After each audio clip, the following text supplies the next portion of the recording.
Well, good evening and welcome to Goodison Park for Everton versus Manchester City in the Premier League. This is Everton Live. My name's Rich Wolfenden. And as always, I'm joined by Sarah Halpin. How are we doing, Sarah? I'm doing all right, Rich, to be honest. Recovering, getting over the result from last time, and very much looking forward to another game and hopefully get things right tonight under the lights at Goodison. Well, absolutely. I mean, what a game to try and correct a defeat to Fulham than Manchester City, but they've won 16 games on the bounce. Not asking for much, are we? Not really, but, they come to Goodison Park. We've beaten them here before, Why not? We could beat them, couldn't we? Well, this is it. Listen, the Premier League this season, I think, has shown that anything is possible. Every week there seems to be results that nobody can foresee. And, make no mistake, Everton's a very good side. Obviously, we beat Spurs here a few days before. I think there was obviously a bit of fatigue in there. As you said, Manchester City on, quite frankly, a ridiculous run there. But Goodison Park under the lights, why not? Let's have a go. Let's try and get a really positive result here tonight. Yeah, so kick-off is just over an hour away, and we've got a full schedule, as always, for you on Everton Live. So here's what's to come. So we start 7 o'clock. The players will arrive. We'll have the footage of the players arriving at Goodison Park for this evening's game. We'll have the team news for you, and an hour before kick-off, as per usual. We'll also be having our latest in our fan groups from around, or supporters groups I should say, from around the world. This time not too far away. We only go to South Manchester for a short journey down the M62. We'll be hearing from Tom Davis as well. And tonight we have the latest in Zoom technology for Sylvain Distin on Zoom calls. So Sylvain Distin will be joining us. We'll also have highlights from Manchester City from 8 years ago here at Goodison Park. We'll also be hearing from Carlo Ancelotti before kick-off. And then, of course, as always, free full commentary on evertonfc.com. And our guest tonight will be joining us very shortly. His name's Ian Snodin. You've seen him on here before. He did a good job, and I'm expecting a good job again tonight, Snods. If you've got any questions for him, please get onto Twitter, #EvertonLive, to deliver any questions. Anyway, enough messing around. Let's get Snods on the show.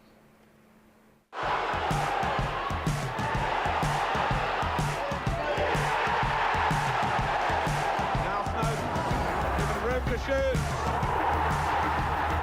Ian Snodin.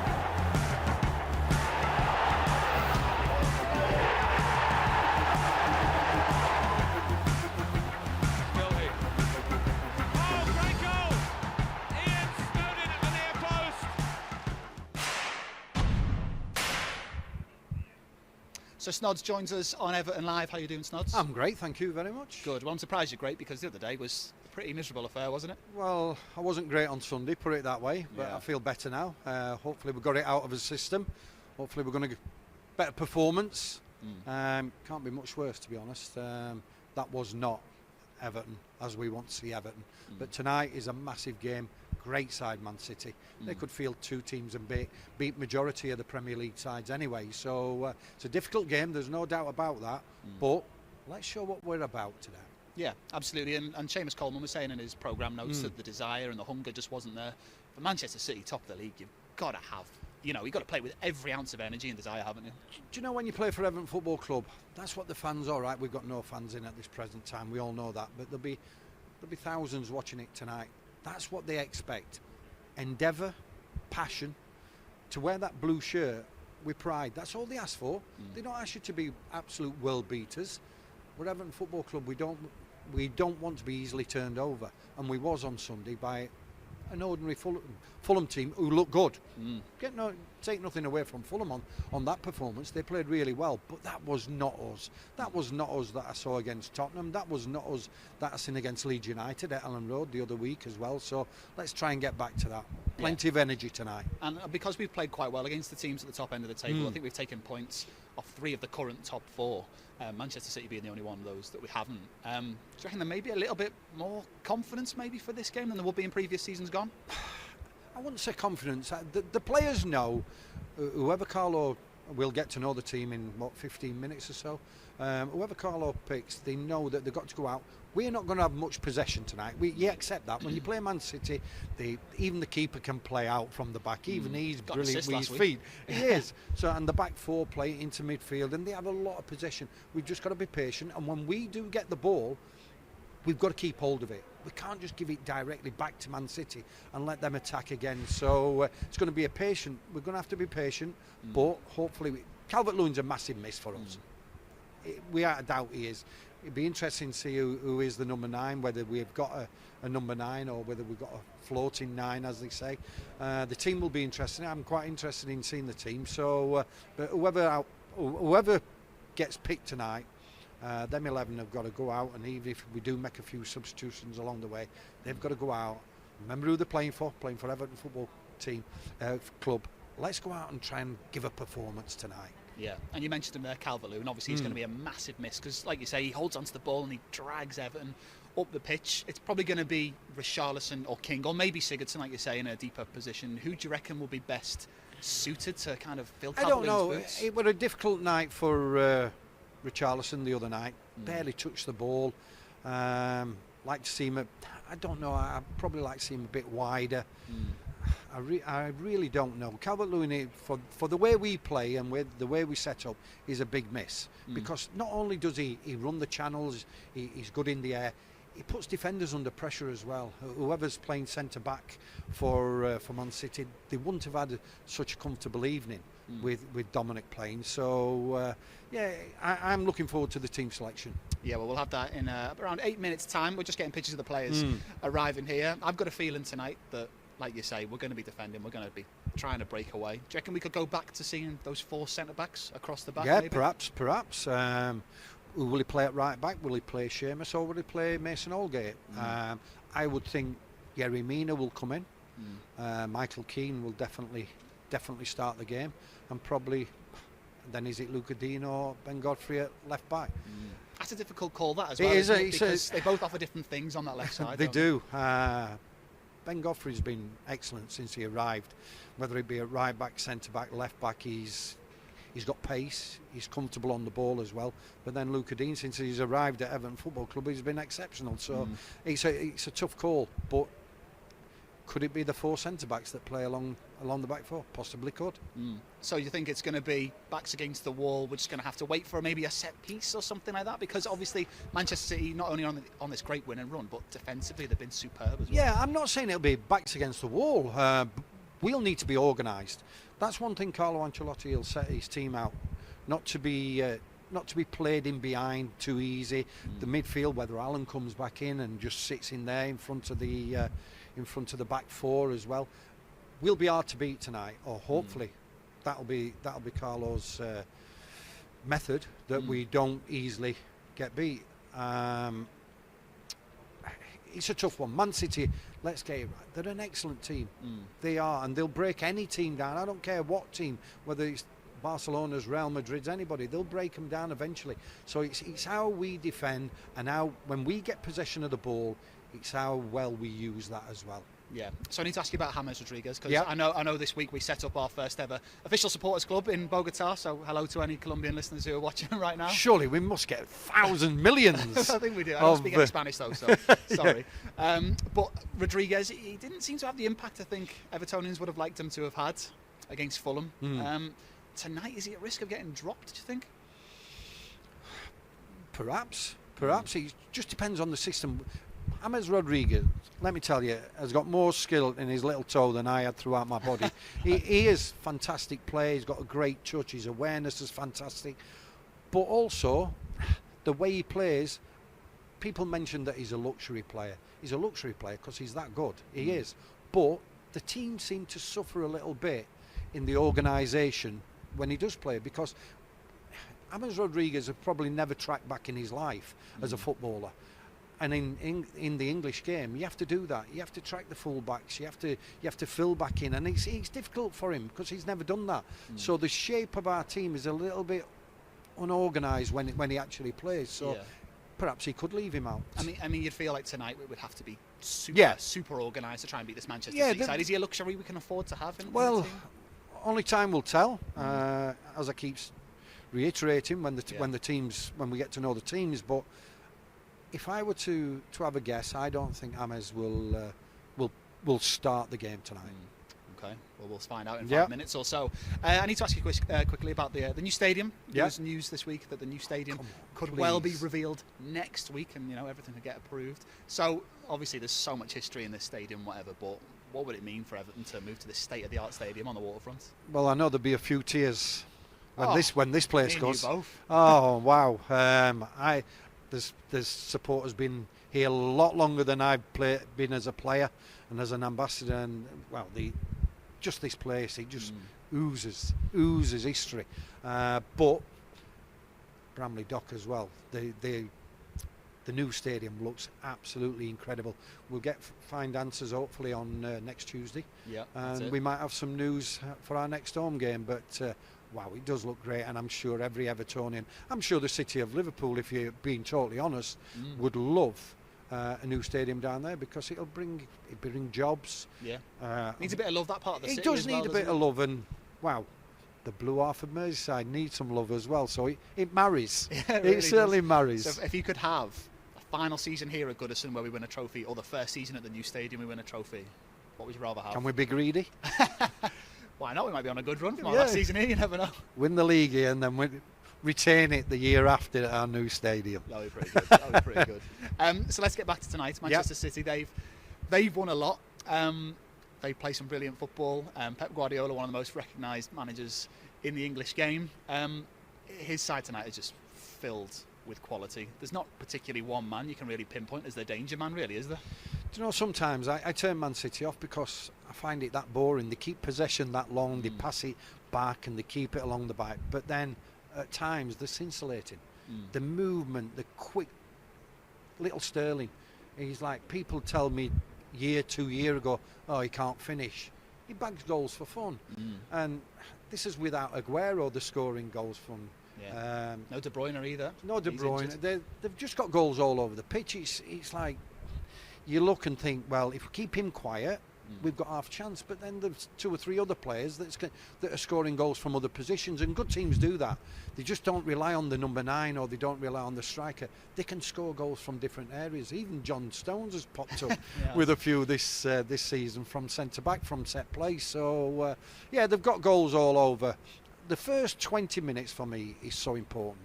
I think how we set up, how solid we are, and let's try and minimise Man City's chances in the first 20 minutes. If they score early goal, they seem to go on and win games within the first 10 or 15 minutes, go 2 up, and then it's over.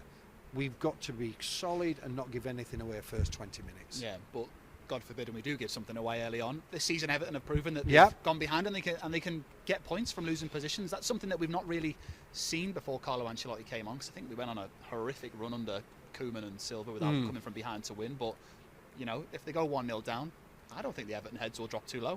Well, I don't think this manager allows it. He's a calm customer. We can see that at the Tottenham result, when it's well known now, when he had a little sip when we took the lead. When we took the lead, how cool is that? So, but no, he'll organise us tonight, and I just hope we don't go down early doors. But I still think we've got a bit of fight in us. If it's the team that showed against Leeds United and Tottenham, and not the one that played against Fulham. I'm hoping that the team that comes out are going to be all fight tonight and close Man City down, and let Man City know that they're in for a game of football tonight. They're in for an hard game. If they want to beat Everton tonight, they've got to work hard. They've got to hopefully break us down. They've got to score some good goals. That's what I want to see from an Everton team. Give Man City a game of football tonight. Yeah, so usually like the fans will be in here and properly getting behind the team, but it's not happening today. No. But one man who was back in the side the other day was Alan, and if he's playing tonight, he kind of leads by example with a bit of bite and a bit of kick, doesn't he? Would you like to see him in the starting 11 today? Yeah, perhaps I would. I think Tom Davis has done reasonably well the last couple of games, last 3 or 4 games in that holding role. He's been tenacious in his tackle. He's worked hard, but Alan, he gives you that great bit of determination. And I also noticed he'd only been here 2 or 3 games, and he was pointing the finger already at his teammates. I like that. Good. I like that as a central midfield player, telling his defenders get tight, don't let them come off, and so he's got that in his locker, Alan, and it helps the other players when you do get a player on the pitch telling you different things. Yeah. So here we go then. Cheers, Snods. The team news is in for Everton versus Manchester City tonight. 2 teams both going for top 4. Manchester City have probably got other priorities, but Everton aiming for top 4, of course. Jordan Pickford is back from injury after missing out the last few games.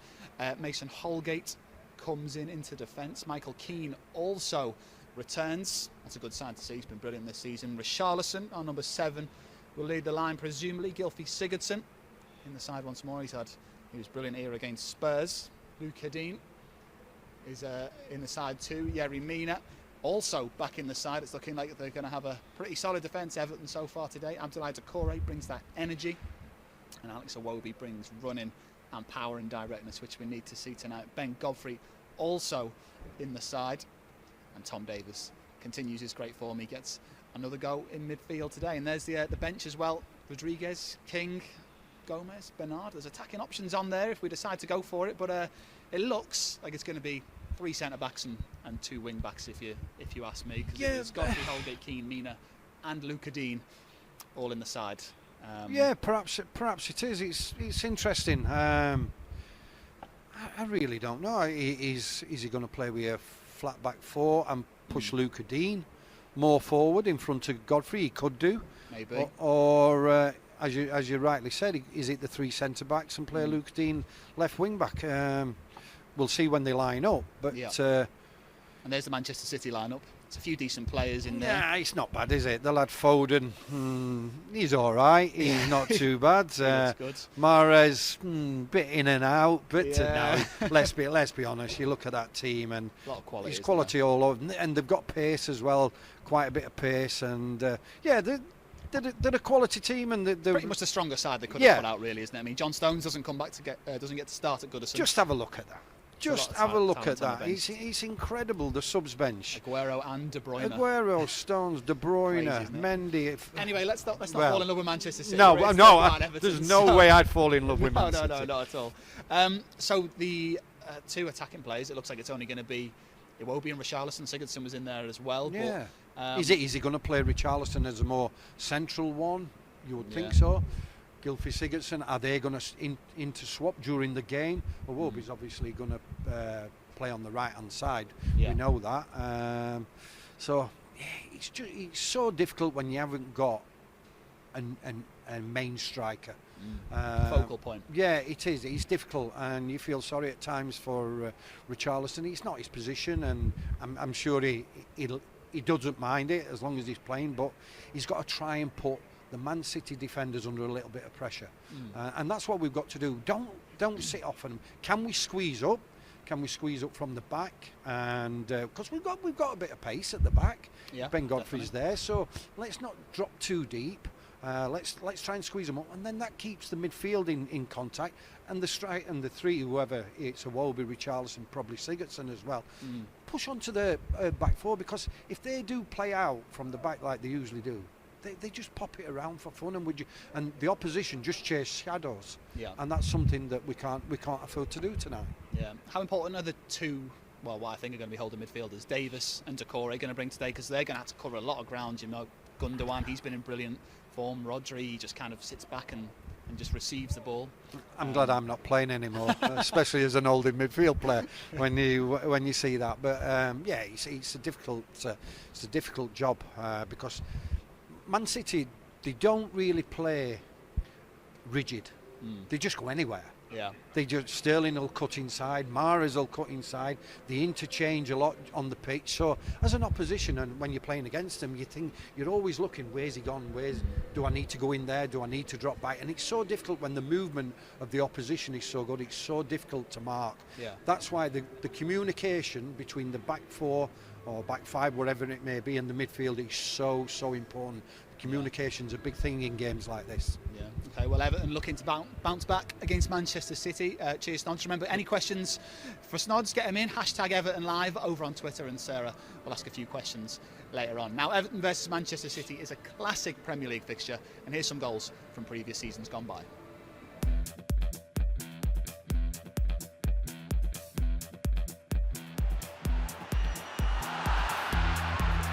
Here with Rooney. It's his 200th goal in the Premier League. Chip it up for Vance. A chance here. It's a beauty. Ferguson, Campbell, Ferguson. Into Yakubu, who steers it into the goal. Sheeny with a spectacular goal. What a beauty.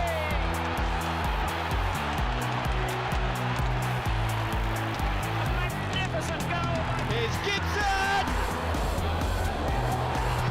He's at the straight deflection. Ball comes to Johnson.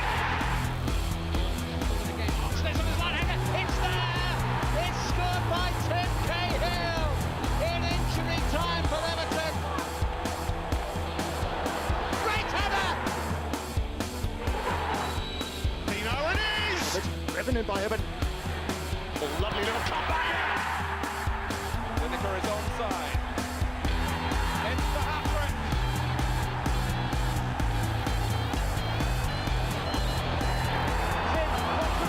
Watson does. Gosling for Everton, great goal. Raczynski's in here. Okay, to Davis. Between Clichy and Toure. Lukaku, Barkley. Back to Davis. What a moment for Tom Davis. What a goal.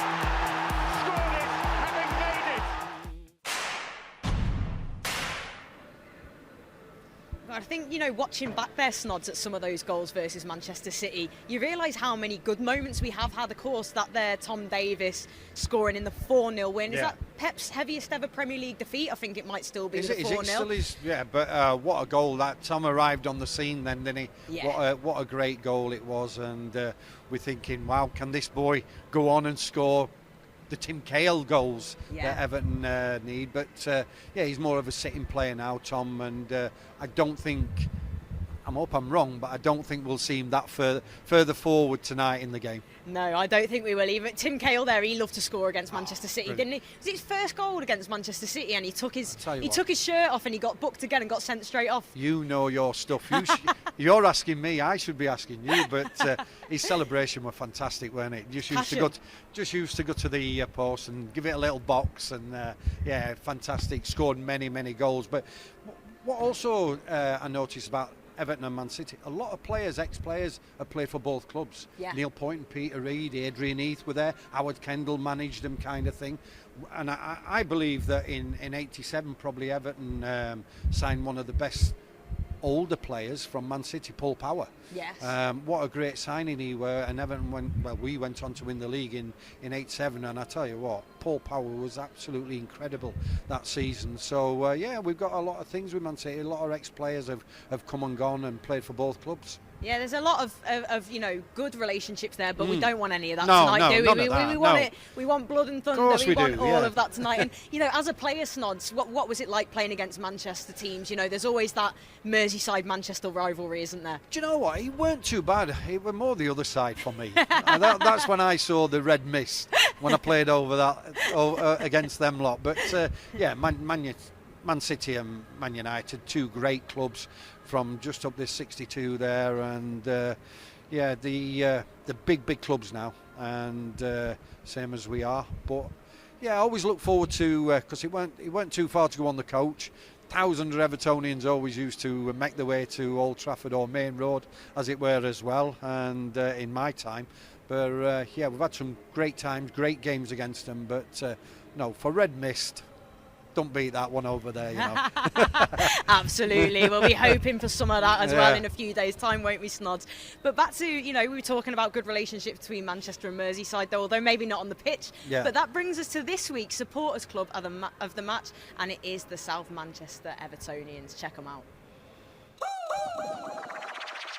Hi everyone, Steve Henshaw here, founder, chairperson, etc. of the South Manchester Everton Supporters Club. Alongside me is Scott, my son, our social media contact. The South Manchester branch was originally founded in 2013 after finding out that there was no supporters club for Evertonians in Manchester.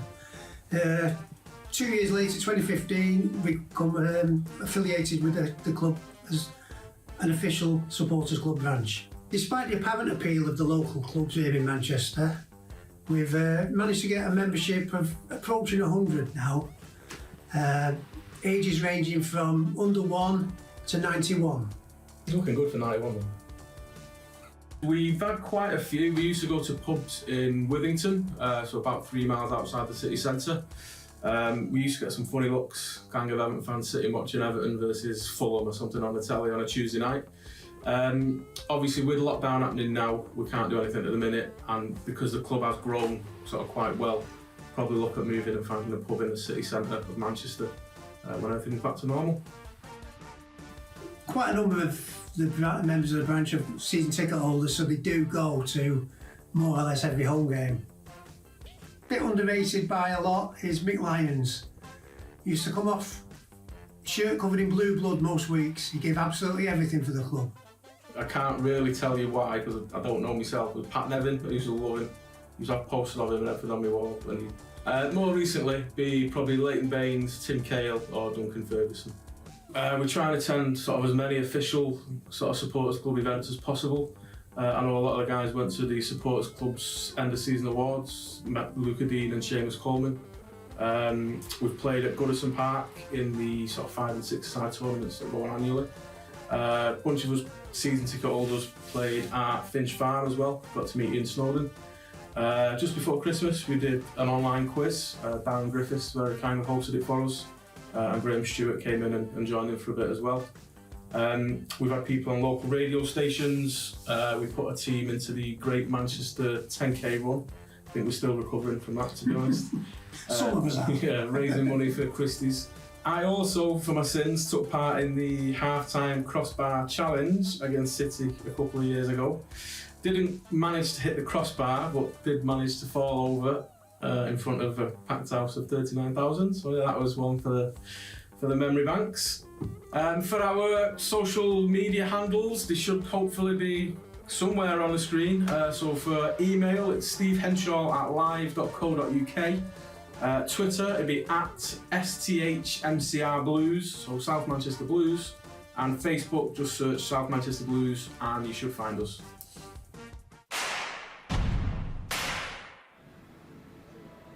Excellent stuff there from the South Manchester Blues.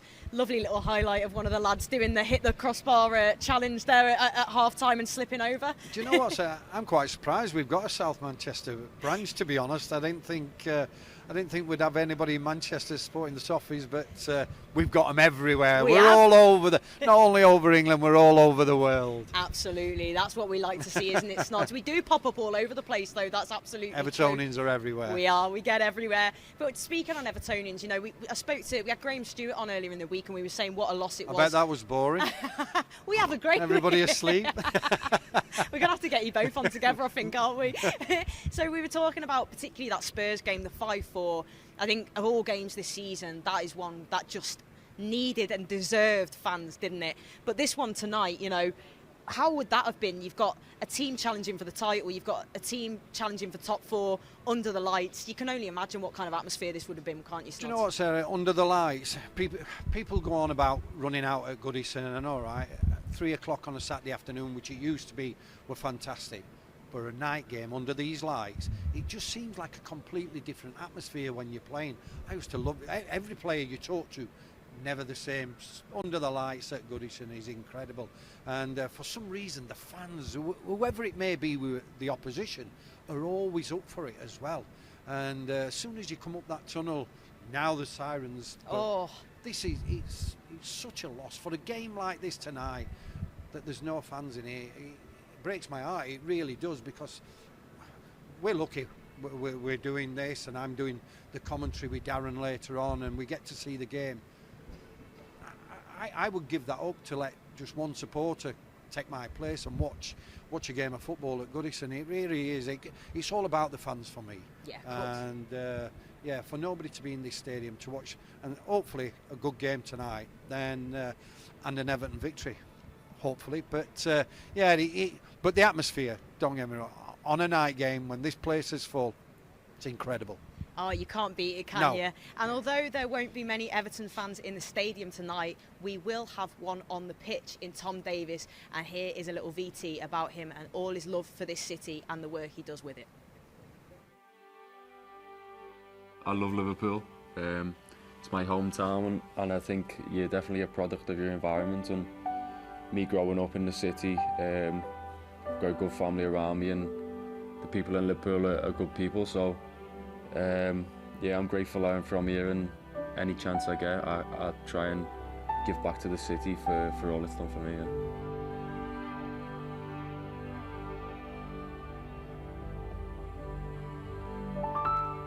I love it. It's my team, it's my club. I've come through the academy, I've supported the club since I was a boy, and now I'm playing in the first team, and as I said, for any kid growing up, that's the dream. So I'm actually living it out, and yeah, it's fantastic. So I just want to keep doing it as long as I can. I'll never forget where I've come from, and I think that's down to my family and the way I've been brought up, the friends I've got around me, and they're all so proud. Obviously it's tough at the minute because everyone's watching from home, and they love it. They'd all love to come along and watch, but just for everyone's safety and health, we've got to do the right thing, which is staying at home. But yet they spend every minute with me, and they live the dream through me, really, and with me. So we're all very tight, and yeah, it's good to have the family there to support me. Well, on a personal level, I try and help out with the homeless when I can. There's a group that I go out with, Sunday Supper Projects. They help out to give food and clothing and just anything you need, really, if you are homeless. And for me, as I said, like growing up in the city, I do see it a lot, and it breaks me heart to see people from Liverpool not having a place to go or have any food or being hungry. So it does break my heart. So for me, it's only right that I try and help out, as anyone in my position would do. So for that's just something I try and do. And then with the club, they have a great setup. Everything in the community is fantastic with everything they do, and from a young age in the academy, it's sort of ingrained in you to help out when you can. And it's more than just the football; it's the bigger picture, the city, the community you bring with it. So everyone coming through the academy gets to know that, and the players now they're all switched on to it, and we like to try and help out whenever we can. Yeah.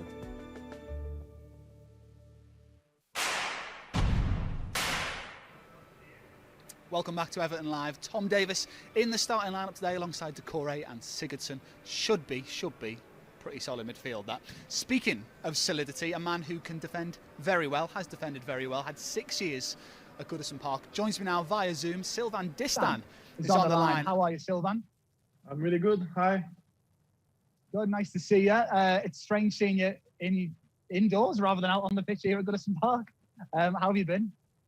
Really good, really good. Well, I'm not gonna lie, difficult. It's COVID situation, but I'm trying to keep positive. You know, like everyone, I'm just patient and wait for better days. But I would have rather be at the stadium with some fans right now than at home watching the game on TV. Tell me about it. Well, when all this is blown over, you're very welcome to come join us on Everton Live in person. No offence, Snods.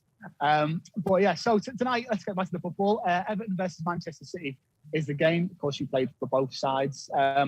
Manchester City, though, they're absolutely flying this season, aren't they? It's going to be a difficult afternoon or a difficult evening you'd expect for the Blues. Yeah, you can expect a difficult games. I think everybody is aware of that. This is not a secret. City is having an amazing run at the moment. They're really, really good defensively, which was their downfall last season and possibly earlier in the season. They score goals for fun. They're going to get most of the possessions. So, it's going to be a tough game, and Everton's going to have to be really focused, and going to have to be on a good day to get a result tonight. Yeah. So the defence tonight, it looks like there is 4 centre-backs playing. We'll find out very shortly what formation they're playing in. But one lad I wanted to talk to you about was Ben Godfrey, obviously joined from Norwich in the last transfer, or in the summer transfer window rather. How impressed have you been by him? Because in many ways he kind of reminds me of you. Good with the ball, athletic, pretty fast. You've been impressed by him? If he reminds you of me, I'm going to have to say he's really good. I've got no other choice. So, no, I think what impressed me the most is he's played everywhere across the back, every position. I have to admit, I'm really impatient to see him settle down and play centre-back. I feel like he's going to be an amazing centre-back. He's doing well, left back, right back, wherever you ask him to play, it seems like he's happy to be on the pitch, and he's doing a really good job. But I feel like if you give him some time at centre-back, that's when he's going to expose his quality the most. I'm going to say I really enjoy watching him, and I think he's going to have a bright future. Yeah. So obviously you made hundreds of appearances at club level for at a centre-back, I should say. Is there anything in his game you'd say to him right now that he needs to maybe improve? Because as far as I am aware, he seems pretty faultless so far. No, as I said, it's difficult to judge him because he's never playing on the same position. So I think we'll have to see him settle down in one position, and then we can judge him after about 10 games or 12 games. But it's a bit difficult right now, but it's pretty positive, I have to say. He's not really making mistakes. He's when he's playing on the side, left back or right back, it's a bit more difficult to be. You can't ask him to be as offensive as you're going to see Seamus or Lucas doing, but that's not his strength. I really love his pace. Definitely, if he's making any mistake, he's able to recover because of his pace. Good positioning. He's attacking the ball really well. Good tackling. Good with the ball. You've got all the attributes. Yeah. So obviously the back four this season's been rotated quite a lot. Those back two centre-back partnerships have been mixed quite a lot. You were pretty, like, for one of the first names on the team sheet, you always seem to be playing alongside Phil Jagielka. Is that the one thing that's maybe making Everton's defence a little bit uneasy at the moment because we don't have that consistency in the centre-back pairing? I don't know if that's the problem. At the same time, Everton's still having a good season.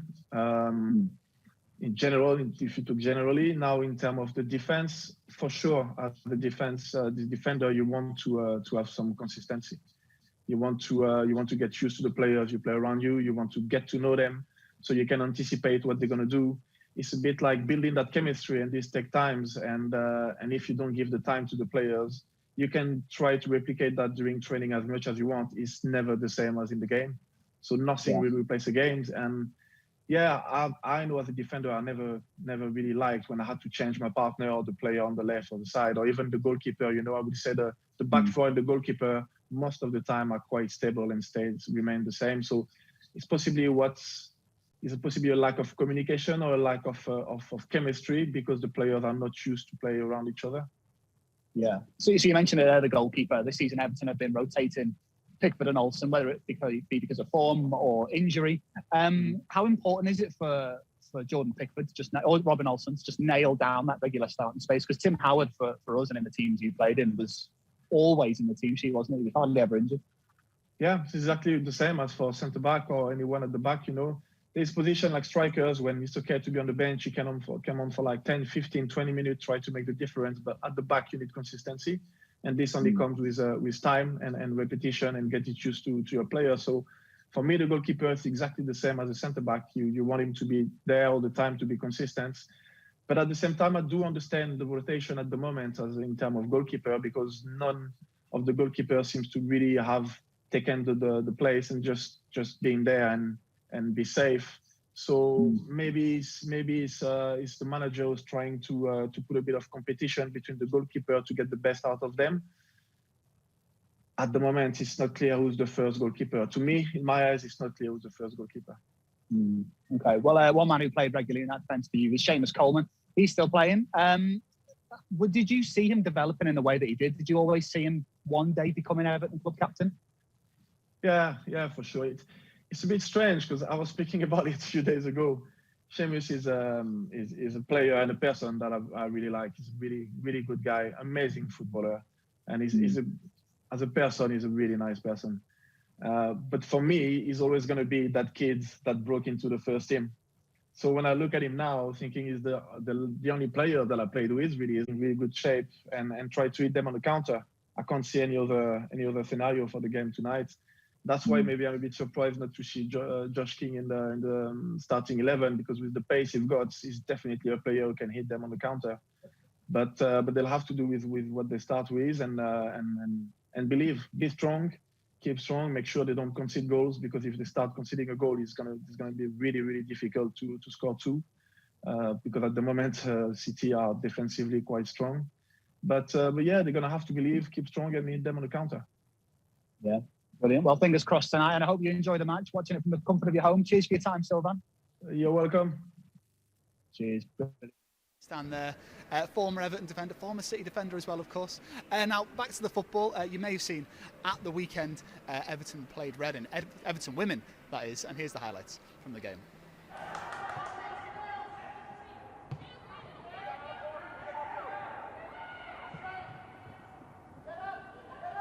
This will be chased by Fishlock, who gets there as well. Jess Fishlock, Harding in support. Carter too. This is Dan Carter. There was an opportunity to play through Rowe, but it falls here for Eikeland. It's saved, and Rowe on the follow-up isn't able to meet it. Fishlock helping it on to Lily Woodham. Ball ricocheted into Rowe, now Carter. Trying to thread it through for Harding, it breaks for Eikeland. Mitchell in support, Eikeland went alone. And it's a comfortable save in the end for Korpler. It's Rowe's delivery. Teasing and Eikeland hits the post. Harding's header then cleared off the line by Finnegan. Chance for Reading to try and commit some blue and white shirts forward. Harding, who hasn't seen a lot of the ball so far. And Eikeland picks up the loose ball here. Rowe at the back post. In the end, blocked off by Savecki. Woodham wins it back though for Reading and sends another teasing ball into the box. Carter lurking, and Rachel Rowe surely puts it in for Reading. Third Women's Super League goal of the season for Rachel Rowe. And it's the Royals who are in front at the Medeski Stadium.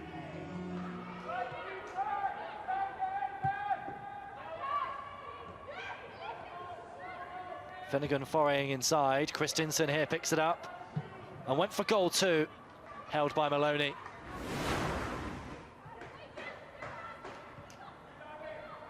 Bartrip under pressure. James lost out to Christensen. And Stringer has a go. It's blocked by Cooper. Christensen again.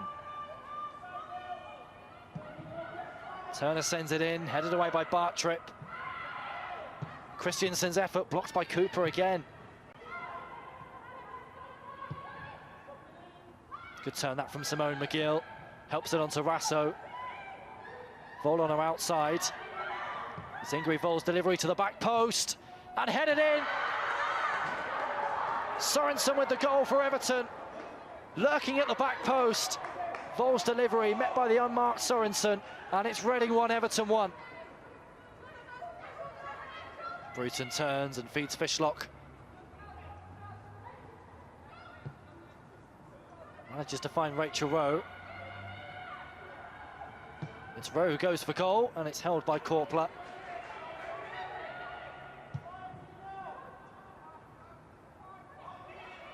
Sorensen up against Liner. Once again, able to work the opportunity for a cross, and Graham, well, our shot was deflected. It's hooked behind.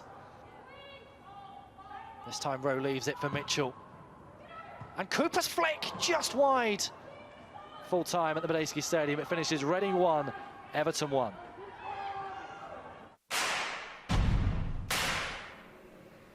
One apiece between Reading and Everton women's side. Difficult afternoon. I mean, that goal Reading scored there, was so freakily fortunate, wasn't it? Oh, it was. The way that the ball kind of rebounds off Dan Carter, and then, you know, the finish is an excellent one. She does take the chance well. But yeah, you know, obviously Everton getting back in the game with an equaliser through Nico Sorensen with a little over 10 minutes to go. You'd love to have seen us go on to push and get the win, but it's still a good point against a good side away from home. But no doubt the girls will be, you know, it's an international break now, which will probably do them good. Well, that's it. I was going to say, will the international break allow them to gather their thoughts, do you reckon, and get back into that winning form? I think so, yeah. I think it always does the girls good that stay and they, you know, they carry on and work hard on the training pitch. The girls that get away get to see their national teammates, breathe a bit of fresh air and change of scenery and that. And I think everybody just feels refreshed afterwards. And we've got a game down south against Spurs when we return. So, you know, they're not a bad team by any stretch. But I think, you know, we'll aim to go there and get the win. Yeah, brilliant. And fingers crossed they all come back fully fighting fit, which is always a bit of a danger on an international break, of course. Oh, please, come back in one piece, everybody, please. Please do. Remember, hashtag Everton Live, get your questions in for Ian Snodin, because Sarah's going to be asking him questions very, very shortly. Before that, though, we've got highlights from when we last beat Manchester City here in 2013. Not when we last beat them, but we did beat them. That's the important thing, is the highlights. Brighton has joined in here. Coleman. Lovely stuff by Coleman. What a goal! What a strike from Leon Osborne! Would you believe it? Skipper in the team, his 300th start for Everton, and he will not have scored a better goal than that for Everton Football Club, and that is thoroughly deserved. Good work by Coleman on the right-hand side. But Everton held their breath, Goodison Park, as this shot came in.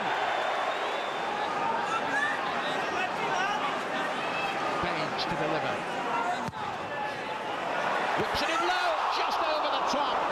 Sylvan Distan. It was a great ball in. Hart was tempted. Distan was there, he just couldn't get the ball down, and how he's annoyed with himself.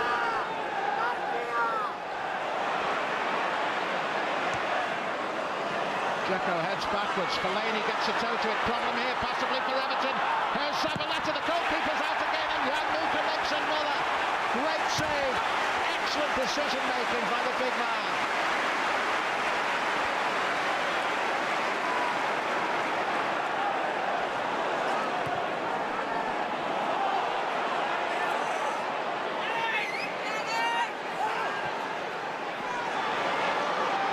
Dzeko crosses. Dangerous one here. That's a great piece of defending by Seamus Coleman. Absolutely marvellous piece of defending. He knows there's a man behind him. He just looked over his shoulder. As Tevez went in, he just flung himself at it. He knew he couldn't turn the ball towards the goal. 3 minutes then of added time. There's nothing the manager can do. It's all down to the players. And Fellaini now for Everton. He's just running into space. He's got Jelavic there. Here's Jelavic. Chance for him to finish it. Nikisa Jelavic has scored for Everton. What a finish. What a goal. What scenes. Absolutely fantastic.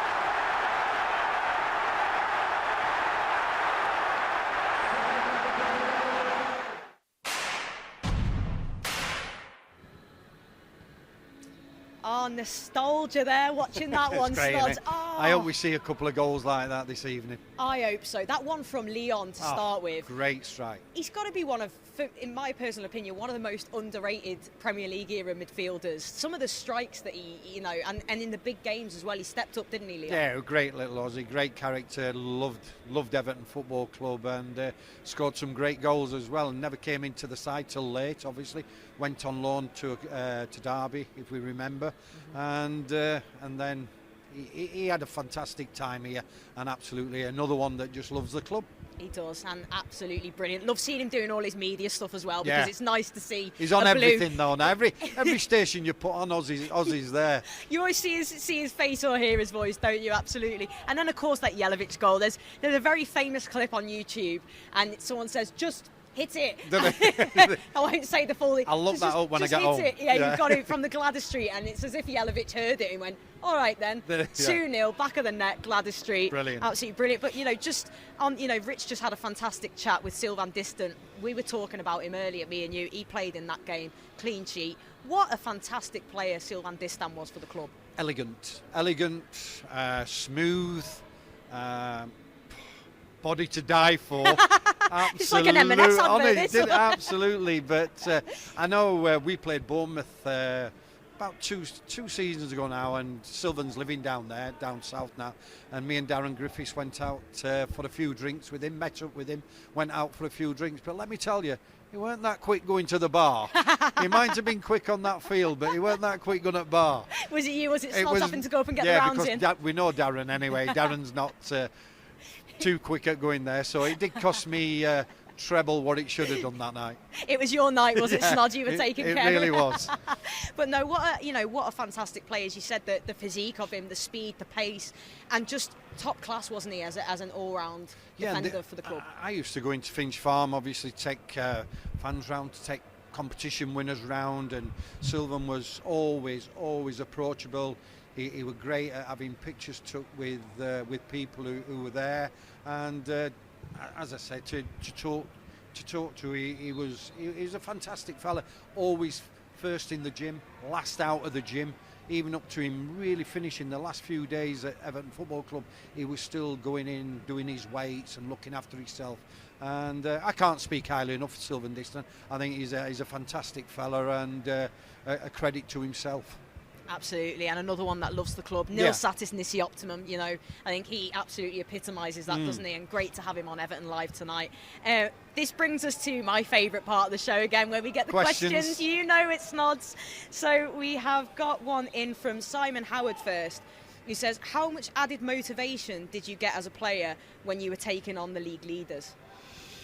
You didn't really need any. Obviously, in my first year, we were the league leaders. Well, yeah. So everybody was wanting to knock the leaders off the top, and but it just depends on what characters you've got in your team. When you are playing, it's like if we were playing. I don't like going back to when we were playing, but if we were playing Man City, this Everton team with Peter Reid, Kevin Sheedy, Sharpie, etc., we'd say, right, first whistle, let's get about them. But times have changed. You can't go into tackles like you used to. You can't upset people walking down the tunnel before you even get on the pitch.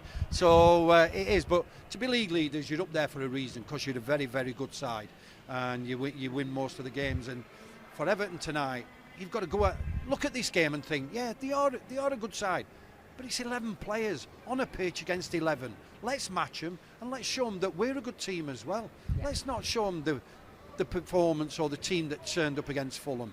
Let's show them what we're about, and let's make it so difficult for Man City and for them to go away and think, wow, we have been in a game of football tonight.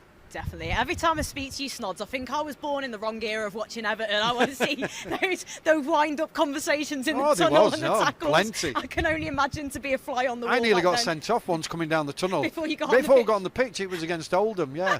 With Mike Milligan, he was captain of Oldham, and he started complaining to the referee, and the referee had a word with me. I'm thinking, I'm going to get sent off here. We're not even got to Z cars. I love that. That's my kind of thing. You've got to have a little bit of a wind up in there, haven't you, Loads of Snods? banter. Oh, I've got to get this one to you as well. Have you? Oh, this is from Luke Travis, by the way, and he asks, have you had Weetabix with beans yet? I don't know if you've seen the trend. There's this trend going around that apparently Weetabix with beans. Oh no. Yeah. Beans on toast. Yep. I'll have a bit of beans on toast. And do Jacket you know what? potato. Do you know what I used to have seriously with Weetabix when I was young? Go on. Butter on. Oh really? Yeah, Weetabix with butter. Well. Yeah. See that's. Yeah, that's got me that. You know, I did. I used to have Weetabix. Used to butter the Weetabix. Have two Weetabix. I don't recommend it now. I couldn't even dream of what it tastes like now. But yeah, as a youngster, I used to eat Weetabix with butter on. Well, if it's good enough for you, Snods, I'm going to have to try that and let you know next time. We got up to strange things in Yorkshire in them days. Yeah, what are they doing in Yorkshire? Weetabix and butter. If any of our Yorkshire viewers watching, let us know if you had Snods on that one. Weetabix and butter. But as you can see there, the players warming up. They're no doubt up for this game, as we just spoke about. But I've spoke to you about this previously as well, but what do you anticipate tonight? I'm not going to ask you for a score prediction, but what do you anticipate, and can you see us getting a result here? I would love to think we could get a result. Man City are absolutely flying, but somebody's got to beat them, and hopefully it's going to be us tonight. As I said in previous, I would take a point, but I'm Everton fan. I want to see 3 points, but we've got to be honest with ourselves. We are talking these are going to win the league. Yeah. There's no doubt about it. Absolutely. And you look at the substitutes bench; it's incredible amount of talent there. But as I say, it's 11 v 11. Roll your sleeves up. Make sure the player that you're playing against doesn't get the better of you. And if you do that collectively, you've got half a chance. We know they've got abundance of talent and pace and that. So have we. So Carlo will be emphasising that before they come out of that tunnel. Come on, Everton Football Club, you're playing against 11 players here. Let's match them. Let's get us tackling. Don't let them settle. Don't let them play around us. And let's go and get a result. Definitely, let's go and get a result. Well, Snods, thank you so much for your time My pleasure, again. love it. Absolutely love it. Well, you go and get yourself sorted with Darren, and I'll be tuning into you when I get home as well on commentary. Hopefully, it will be a win for us. But we're looking forward to hopefully what will be a magic night at Goodison Park. And here is our magic left back, Luca D. Luca, you've seen Manchester City 16 wins in a row. So what's the size of your challenge tonight? No, the stats are here to beat them, and we want to change their way. What's been missing at home that you need to find in your form? No, I think we play a lot of games since the last months, and sometimes maybe it's easier to play away without fans. But we have to find a good result tonight and to show the different mentality. What is it as well about when you look at opponents like Manchester City? You've seen them being perfect. There will be weaknesses there. What areas can you look to exploit? In the beginning of the season they didn't start so well, and they have some weakness for sure. But it's a strong team. They are playing very well. They are in a good moment. But I think we can play our game in good mentality and good spirit. We can do something. And what is the one quality you're going to need most of all tonight to cause an upset? No, I think we have to show our spirit, the Everton spirit, the good mentality, and to put our heart on the pitch. Luca Dean starting at full-back today in around 17 minutes before kick-off as Everton play top of the league, Manchester City. 16 games, winning streak.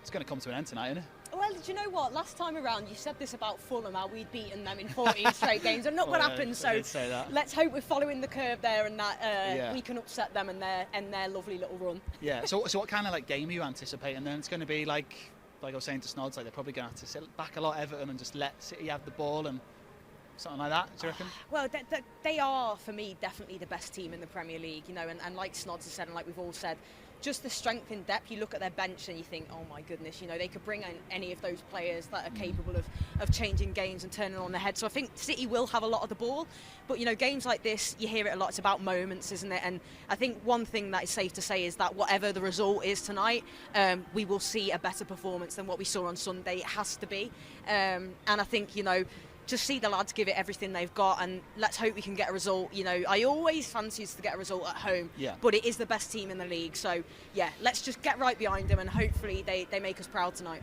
Well, that's it. Fingers crossed for the Blues. It's going to be a tough game tonight, but you'd like to think that we'll bounce back. I was going to ask you for a prediction, but I think we've scrapped that now because we have a terrible home record, and I think that's on us. It's not done us too well, has it? To be honest, so it really hasn't. Anyway, Sarah, thank you very much for your work tonight. Also, big thanks to Ian Snodin and Sylvain Distan as well. Remember, full commentary is coming up on the website evertonfc.com if you want free 90-minute completely biased commentary from the Everton lads. We'll be back again very soon. This is Everton Live, and we'll see you again shortly. Carlo, nice to see you. You've obviously studied Manchester City, 16 wins in a row. What's your challenge? Don't tell me that. It is a big challenge, but usually we did well. Again, this kind of game, when the game was tough, we did really well against all the top team. So we hope the same tonight. It will be difficult, but we have our chance. We have to play with confidence and with belief. Jordan Pickford returns in goal. He's back. Does he need to be back to his very best quickly? Yes, for sure. We need him. We need his performance. We need his ability in the goal. He had an injury. It takes time to recover him, and now he's fit. How's his confidence? No, it is okay. Of course, he was not happy to stay out important games, but Olsen replaced him really well. Now he is back, and I hope that everything is going well. We look at your lineup: 5 defenders by trade in the 10. But it's a pragmatic approach. Is it fair to say? We are not playing with 5. We play with the back 4, but with Digne in the line of the midfielders, as he did really well in the game against Wolves. And you mentioned there have been surprise defeats here at home, but you have done better against teams in the top 6. Yeah. What's the quality you most need tonight then? I think attitude, defend well, focus defensively, because I think that they are going to have more possession than us. This is absolutely normal, but with a good attitude, with good position defensively, we can have our opportunities. Yes, we saw a wonderful win for Everton last week against Tottenham. Yeah. What chance tonight? I think this season is really difficult to predict how the game is going on. It's really difficult. I don't know what's going on. I know for sure that we are going to have good spirit and good attitude.